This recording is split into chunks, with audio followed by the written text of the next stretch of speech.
చేసాం. సునకాలు మనిషితో సమానం. ఈ వ్యాఖ్య చేసింది ఎవరో కాదు, కేంద్ర మాజీ మంత్రి ప్రస్తుత ఎంపీ రేణుకా చౌదరి గారు అన్నారు. ఏ సందర్భంలో అన్నారంటే, కాసు బ్రహ్మానందరెడ్డి స్టేడియంలో సునకాల దత్తత సమ్మేళనం జరిగింది.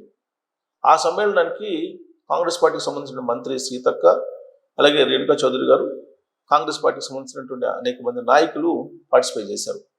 ఆ సందర్భంగా వీధి కుక్కల పిల్లల్ని దత్తత తీసుకున్నారు చాలామంది. ఒక పెద్ద సమ్మేళనం జరిగింది. ప్రభుత్వం వీధి కుక్కల్ని చంపేయండి అని చెప్పలేదు. వీధి కుక్కల్ని మనం పెంచాలి, ఈ వీధి కుక్క పిల్లల్ని దత్తత తీసుకోవాలి అనేటువంటి ఒక సందేశాన్ని రేణుకా చౌదరి గారు ఇచ్చారు. మరి ఎందుకు ఇచ్చారు ఆ సందేశాన్ని అంటే, సుప్రీంకోర్టు వీధి కుక్కల్ని కాల్చేయండి, నిర్మూలించండి అని చెప్పి ఆదేశాలు జారీ చేసింది ఆయా రాష్ట్రాలు భారతదేశ వ్యాప్తంగా. ఈ మధ్యకాలంలో పెద్ద డ్రైవ్ నిర్వహించాయి మున్సిపాలిటీలు కానీ, కార్పొరేషన్లు కానీ, స్థానిక సంస్థలన్నీ కూడా డ్రైవ్ నిర్వహించి కొన్ని లక్షల కుక్కల్ని చంపేశారు.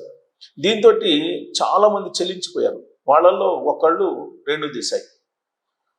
ఈ రేణు దేశాయ్ అయితే సుప్రీంకోర్టు ఇచ్చినటువంటి తీర్పుని బాగా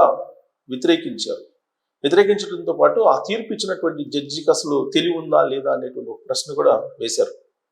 దాంతో బాగా ఈ వీధి కుక్కల అంశం చర్చనీయాంశం అయింది.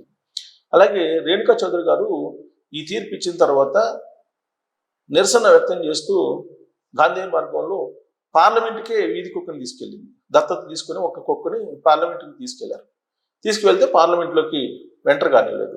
దాంతో ఒక చర్చనీయాంశంగా మారింది ఆ ఇష్యూ. అందుకే ఇప్పుడు వీధి కుక్కల్ని దత్తత తీసుకునేటువంటి సమ్మేళనాన్ని నిర్వహించినటువంటి కార్యక్రమానికి రేణుకా చౌదరి గారు హాజరయ్యారు. మరి రేణు దేశాయ్ గారు ఎందుకు హాజరు కాలేదు? మరి వీధి కుక్కల మీద ఇచ్చినటువంటి తీర్పు విషయంలో బాహాటంగా సోషల్ మీడియాలో రేణు దేశాయ్ మాట్లాడారు. మరి ఈ దత్తత సమ్మేళనానికి ఎందుకు హాజరు కాలేదని చెప్పి నెటిజన్లు అడుగుతూ ఉన్నారు.